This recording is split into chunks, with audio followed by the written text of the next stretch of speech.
Conversaciones, consejos, experiencias, datos interesantes, fe, psicología y lecciones de vida. Un espacio transparente para reflexionar y aprender a llevar nuestra vida de una manera más sencilla. A continuación escucharás el podcast de Daniel Retana. Hola, ¿qué tal? ¿Cómo están? Gracias por estar aquí nuevamente y regalarme algunos minutos valiosos de tu día. A veces me pongo a pensar en que escuchar a otra persona es realmente un regalo y estoy muy agradecido de que me regales de tu tiempo para escucharme, para escuchar cada uno de los temas que hemos desarrollado en esta primera temporada del podcast de Daniel Retana. Y el tema con el que quiero concluir esta temporada, el día de hoy, quiero abordarlo desde dos facetas, o sea, quiero hacerlo desde dos aristas. Quiero hacerlo como psicoterapeuta, o sea, como psicólogo, como profesional en la salud mental, pero también quiero hacerlo como una persona en proceso de recuperación. No siempre vemos esa combinación o ese híbrido porque nuestro código profesional muchas veces nos dice que nosotros no nos debemos exponer más allá de la cuenta con nuestros pacientes. Pero lo cierto es que me he dado cuenta que cuando nosotros podemos hablar también de nuestras luchas, hablar de nuestros procesos internos, incluso poderlos escribir en un libro, nos permite de alguna manera humanizarnos más y ponernos en la trinchera de aquellas personas que sufren. Así que, antes de comenzar, quiero preguntarte en qué áreas de tu vida te encuentras en recuperación.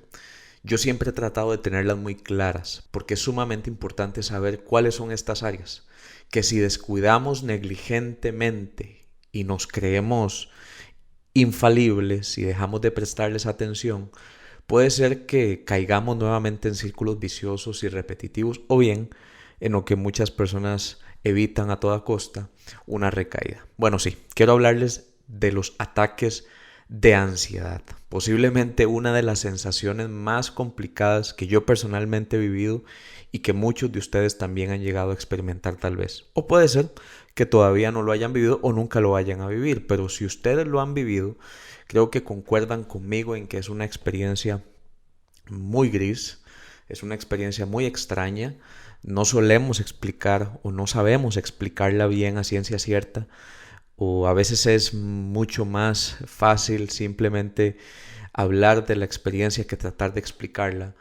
Y es que yo quiero que ustedes me escuchen muy atentamente a esto que quiero decirles, y es una secuencia de lo que ocurre en nuestro cuerpo cuando nosotros estamos en milisegundos experimentando una crisis de ansiedad. El sistema nervioso parece ser que ha identificado una amenaza inexistente, porque no hay nada alrededor que esté sucediendo. Parece ser que psicológicamente pensamos que hay una amenaza, aunque no hay nada alrededor que nos esté diciendo eso. O sea, no hay nadie con una pistola apuntándonos, no hay nadie dándonos una mala noticia, no hay nadie dándonos una carta de despido, sino que psicológicamente interpretamos que algo malo está pasando. Y entonces se ponen en marcha varias reacciones corporales de forma rápida e intensa. Nuestras glándulas suprarrenales liberan una gran cantidad de adrenalina y por eso es que a veces sentimos que nuestro cuerpo ha sufrido una descarga de alto voltaje y además empezamos a sentir miedo y temor.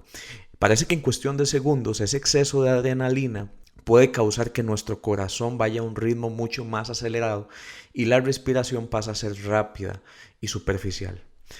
Hasta que incluso empezamos a sudorar profusamente y tenemos ciertos temblores, sacudidas en el cuerpo, hasta que incluso muchas personas llegan a experimentar frío en su cuerpo.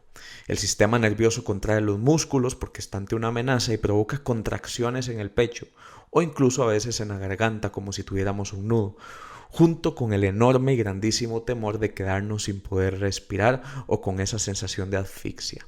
Luego de esto, el proceso no ha terminado porque se libera ácido en nuestro estómago, la digestión se inhibe, los glóbulos rojos se liberan en todo nuestro cuerpo, la azúcar almacenada por el hígado aumenta la tasa metabólica y se dilatan incluso nuestras pupilas. Todo esto que les acabo de mencionar ocurre en cuestión de segundos cuando una persona está viviendo una crisis de ansiedad. Exacto.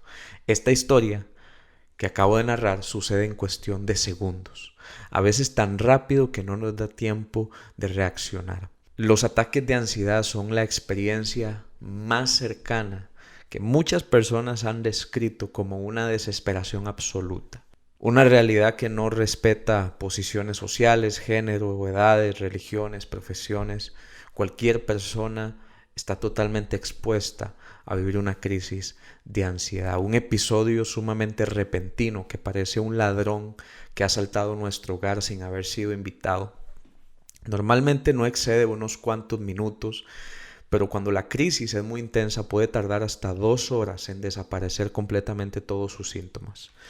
Creo que los síntomas habituales que hemos escuchado son precisamente los que las personas tratan de evadir en su propio organismo. Es como si trataran de luchar contra su propio cuerpo o contra sus propias reacciones. Y veremos más adelante que esta es una de las razones principales del por qué las personas no logran superar los ataques de ansiedad y más bien empiezan a acrecentarse y a incrementarse en la vida de una persona que lucha contra sí mismo. Ahora, crisis de ansiedad, ataques de pánico, crisis nerviosa. Hemos escuchado yo creo que todos estos términos, el glosario es amplio, pero para efectos de este espacio le llamaremos de cualquiera de las formas anteriores porque al final de cuentas estamos hablando de ¿cómo podemos superarlos? Sé que puede generarnos un poco de confusión a veces escuchar un término u otro, pero lo importante es saber que al final de cuentas lo que nos interesa es saber qué podemos hacer si hemos tenido alguna de estas crisis. Yo me acuerdo una de mis peores noches encerrado en mi cuarto, con el corazón en la mano, a un ritmo insospechado y palpitaciones totalmente aceleradas. De hecho, tenía un profundo temor a que algo malo ocurriera. Tuve muchos temores de adolescente, temores que algunos fueron infundados, muchos por experiencias traumáticas, pero uno de mis principales temores era que algo malo iba a pasar. O sea, yo pensaba constantemente en que algo malo iba a irrumpir en mi presente, siempre con un temor muy fuerte a morir.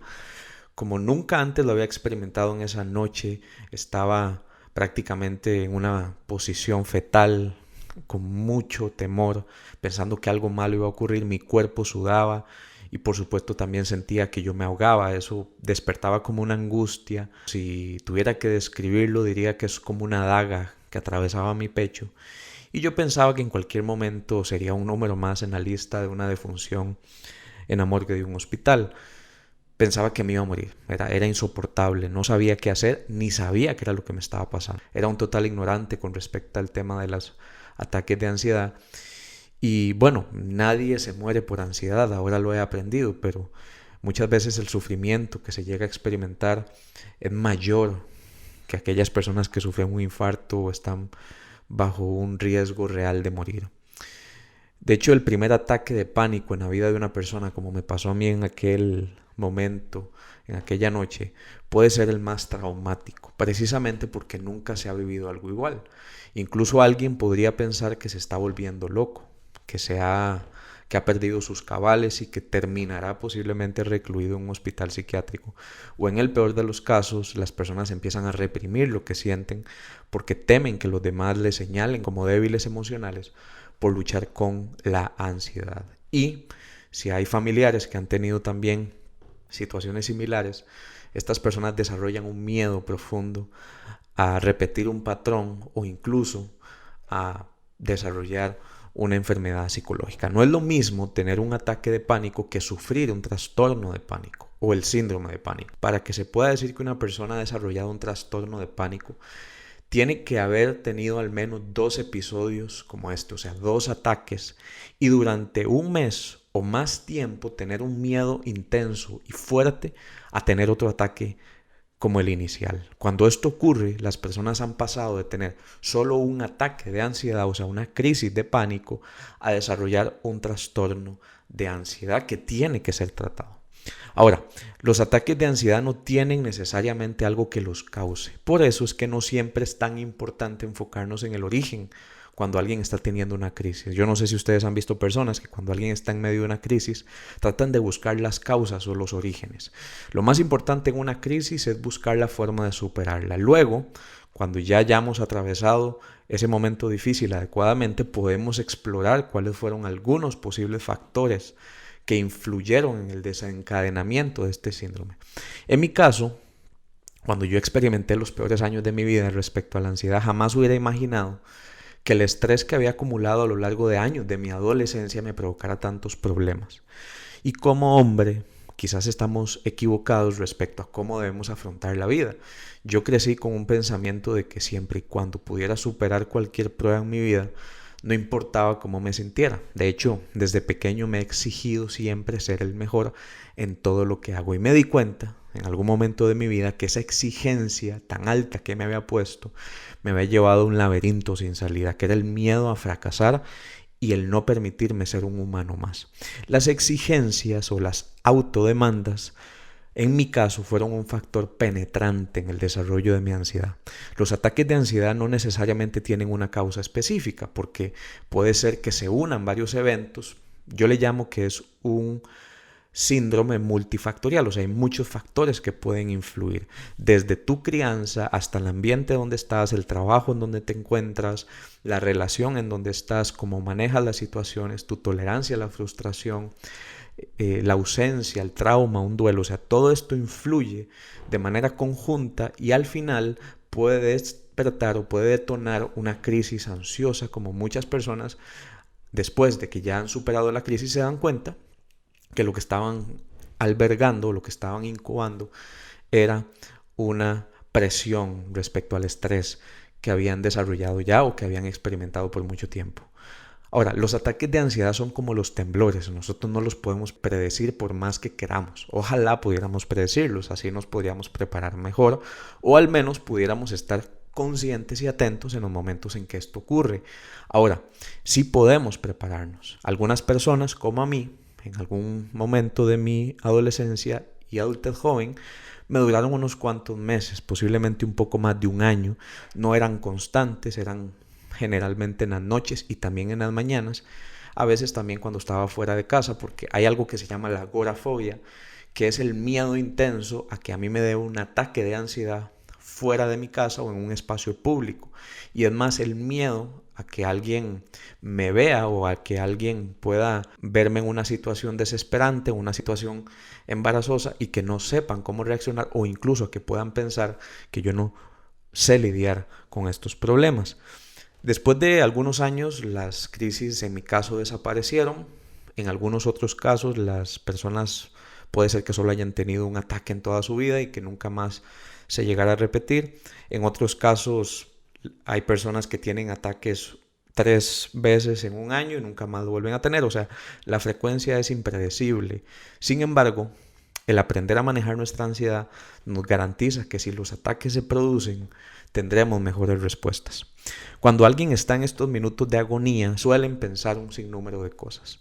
Sobre todo si esta persona no está clara de lo que está pasando en su organismo. Luego de la crisis, estas personas suelen buscar especialistas, cardiólogos, endocrinólogos, gastroenterólogos, médicos generales, psiquiatras, psicólogos, o incluso estas personas buscan alguna respuesta porque tienen un miedo profundo a que esta crisis le acontezca nuevamente.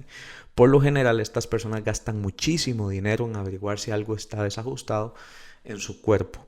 Se han hecho muchas pruebas, electrocardiogramas y piensan que algo malo les ha de ocurrir. ¿Por qué? Porque no tienen explicación a lo que les pasó anteriormente. Se dan cuenta incluso que muchas de estas pruebas que se hacen salen bien, o sea, no hay resultados negativos, al contrario, parece ser que todo está estable. Aunque sí hay varias enfermedades, y esto es importante siempre aclararlo, y yo lo digo con mis pacientes, que pueden asemejarse a las sensaciones físicas de tener un ataque de pánico, como por ejemplo la hipoglucemia, el hipotiroidismo.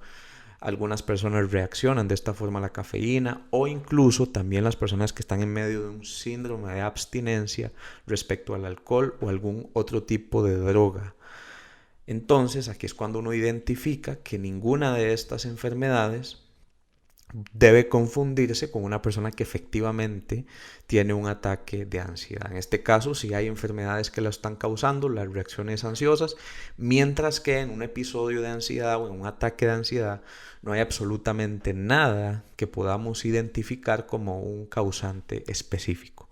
Entonces, algunos datos súper interesantes porque, por ejemplo, es mucho más normal ver que las personas desarrollan el trastorno de la ansiedad o del pánico antes de los 30 años. De hecho, más de la mitad de la población mundial que experimenta trastorno de pánico lo desarrollaron antes de los 24 años. Y aunque los mismos estudios dicen que los niños y los adultos no lo tienen tan frecuentemente, no podemos negar que los niños hoy en día y los adultos mayores también están teniendo ataques de ansiedad. ¿Por qué? Porque el estrés se acumula y tarde o temprano nuestro cuerpo envía una señal de auxilio al interior y también al exterior.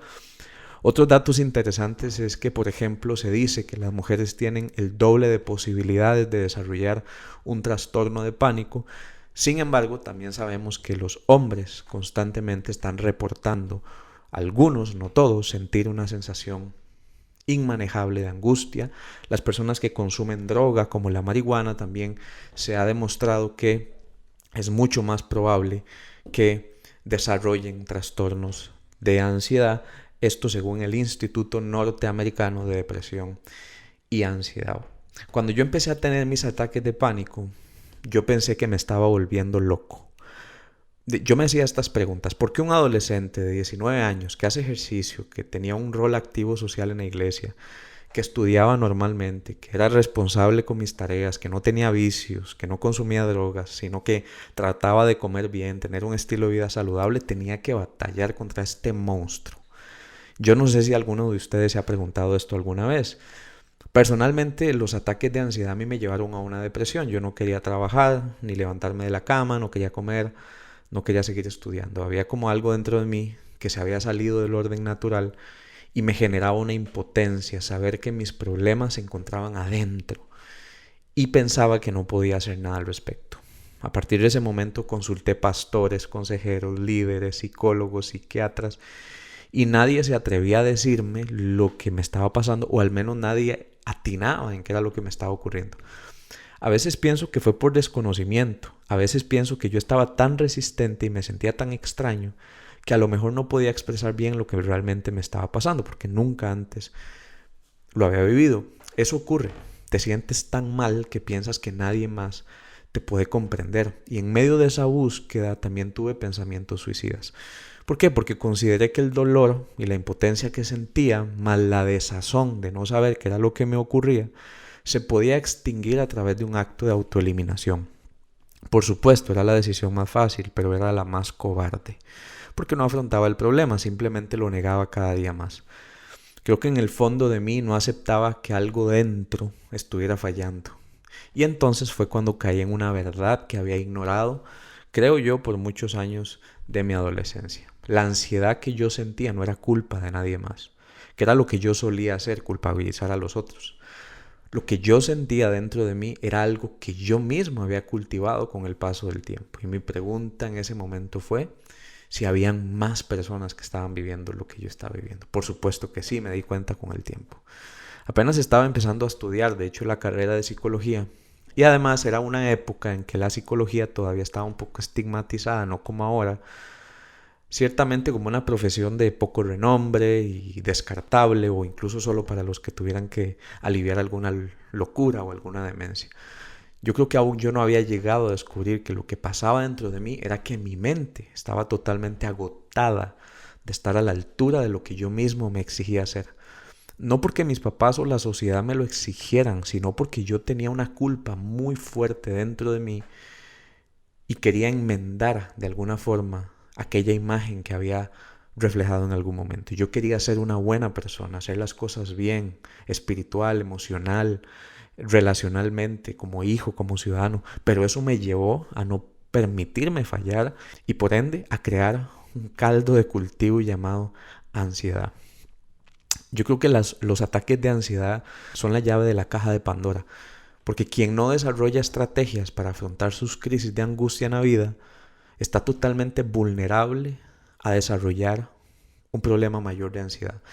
Si no, los números no serían abundantes con respecto a la cantidad exponencial de personas que hoy en día penden de un hilo en su salud mental. Por cierto, yo siempre he dicho que tener ansiedad no nos hace personas débiles, nos hacen personas en recuperación. Si estás viviendo una crisis de ansiedad el día de hoy, o la has vivido, o ya pasó mucho tiempo desde la última vez, o a lo mejor tengas un trastorno ya diagnosticado, o cualquiera que sea tu situación, es fundamental tratar nuestra vida de una forma integral. Es muy lamentable tener que llegar a un extremo donde la única solución a un problema sea un internamiento o un tratamiento farmacológico tan fuerte que no nos permita ni siquiera podernos concentrar durante el día. Supongamos que vas manejando tu vehículo y en determinado momento quedas atrapado en la línea del tren. El tren viene a 200 metros de distancia a toda velocidad. ¿Qué harías? Automáticamente te llenas de adrenalina y quieres salir corriendo, escapando por tu propia vida. ¿Qué es lo que pasa? Es normal que en una situación como esta se acelere nuestro ritmo cardíaco, que respiremos más rápido, que tensemos nuestros músculos, que la sangre corra a nuestras extremidades para movernos y buscar una solución. Y sudemos porque estamos en una situación acongojante, porque queremos sobrevivir, es un instinto de sobrevivencia. De hecho, si estas reacciones no se produjeran en nuestro cuerpo, posiblemente el tren aplastaría a nuestro carro y a nosotros también, y nos sea imposible salir de la vía a tiempo. En un ataque de pánico sucede exactamente lo mismo, haciéndonos pensar que algo así está pasando y que nos lleva a desarrollar las mismas respuestas. Nuestro cerebro reacciona de la misma forma frente a una situación como esta o frente a un ataque de pánico esporádico o espontáneo. Ahora, lo más importante para sobrellevar una crisis de pánico es no reaccionar con más miedo a lo que nos está pasando. Esta es la causa fundamental de por qué las personas no superan sus crisis. Algunos le llaman que en los ataques de ansiedad hay dos miedos. Está el primer miedo y el segundo miedo. El primero es inevitable, es el que ocurre y que no podemos de alguna manera prevenir. Ocurre en un momento específico. El segundo es el que nosotros desarrollamos frente a lo que estamos sintiendo. Ese sí lo podemos evitar. Ahora, ¿qué es lo que pasa? Que en un ataque de pánico las personas tienden a pensar de forma catastrófica.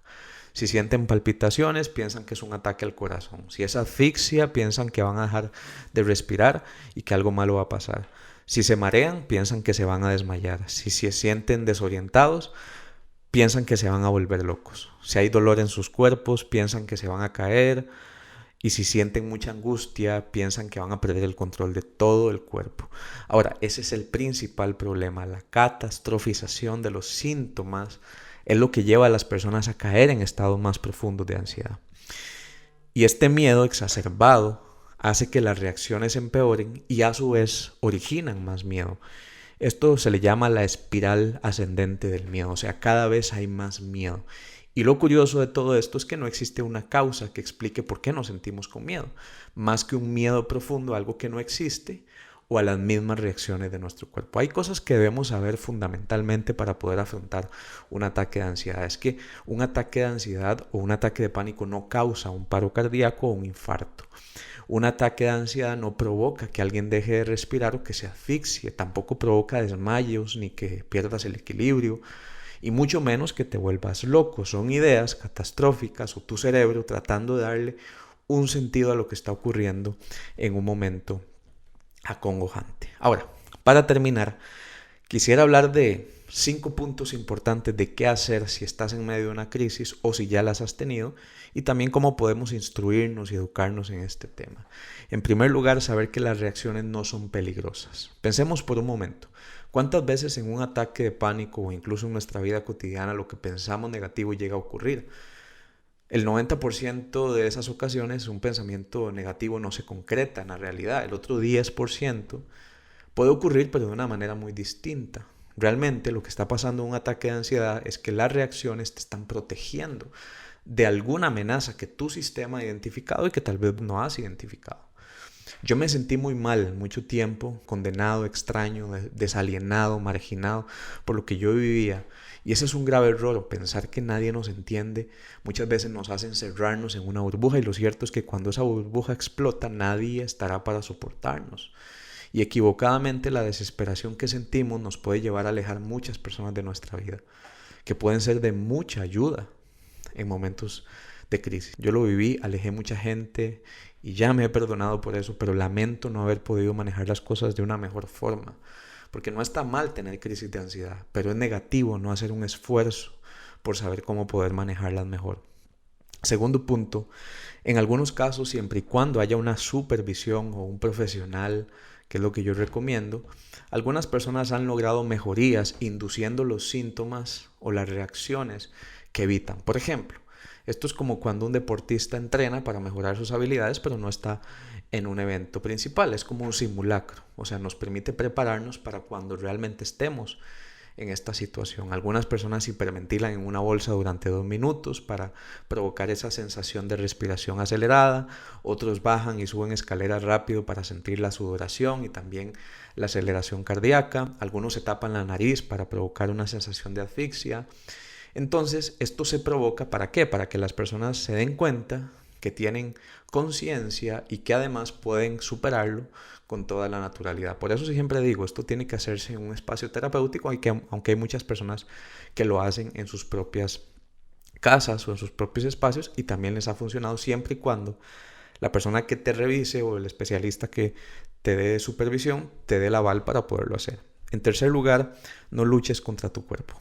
Lo más importante es aceptar lo que tu cuerpo está haciendo. Se dice que las personas que logran aceptar las reacciones generalmente tienen un mejor manejo de la ansiedad con el paso del tiempo. Quienes luchan contra sí mismos, por lo general, tienen más bien desmejoría en su salud mental. En cuarto lugar, la utilización de afirmaciones en medio de un momento de crisis es sumamente importante. De hecho, quienes manejan un diálogo interno pobre suelen vivir con una vida llena de ansiedad. Por ejemplo, siempre yo, porque a mí soy detestable, no voy a poder superar esto otra vez.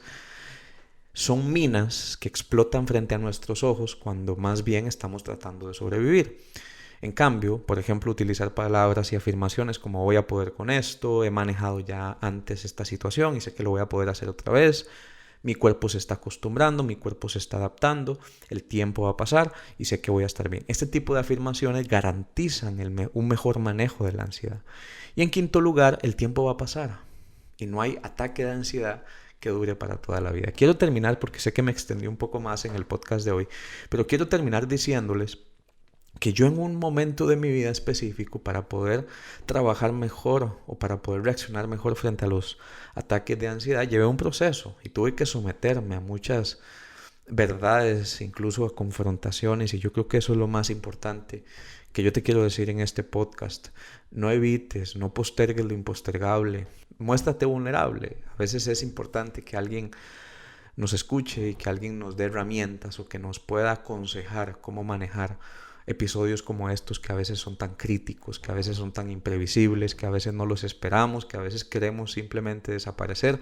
Pero a partir de ese momento en mi vida, cuando yo me di cuenta que era víctima o que era una persona que estaba viviendo ansiedad, tuve que cambiar muchas estrategias en mi vida, ¿verdad? Tuve que incluir ciertas técnicas que hasta la fecha tengo que aplicar o que aplico día a día. Si no hubiera sido, por ejemplo, porque me tuve que disciplinar más con el ejercicio, porque tuve que cuidar más mi alimentación, tuve que mejorar mis horarios de sueño, cuidar lo que me decía a mí mismo, expresar constantemente lo que siento, trabajar mis problemas en terapia.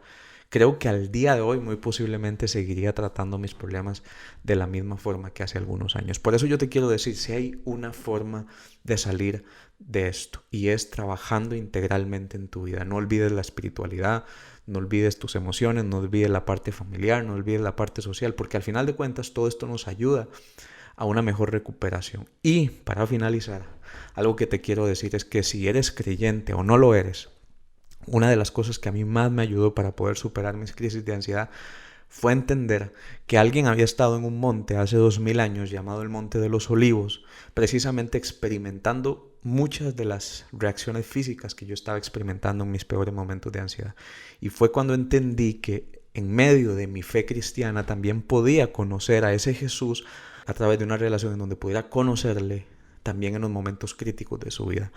Me quité esa imagen religiosa de un Jesús lejano, de un Jesús distante, y pude entender que Él vivió en carne propia también muchas de las experiencias que yo había vivido. Y me di cuenta que Él también gestionó sus emociones en los momentos críticos. Él también entendió que en los momentos desafiantes de la vida teníamos que poner en práctica ciertas herramientas para poder salir avantes. Y al final, una persona que resuelve una crisis de ansiedad puede resolver una segunda y una tercera. Y te puedo decir que con el paso del tiempo las crisis no desaparecen, pero a veces simplemente vienen y se van de acuerdo a la importancia y al entrenamiento que hayamos recibido frente a cada una de ellas. Un fuerte abrazo, espero estar en contacto próximamente para avisarles que viene de aquí en adelante. Gracias a ustedes por acompañarme, por escuchar cada uno de estos episodios. Y si no los has escuchado, te invito a que puedas escucharlos, que puedas compartirlos, que puedas aplicarlos y que puedas interiorizarlos en tu vida. Que Dios te bendiga, que Dios te guarde y que tengas un excelente tiempo en estos meses. Un abrazo. Este ha sido un nuevo episodio del podcast de Daniel Retana. Ahora es momento de reescribir tu propia historia.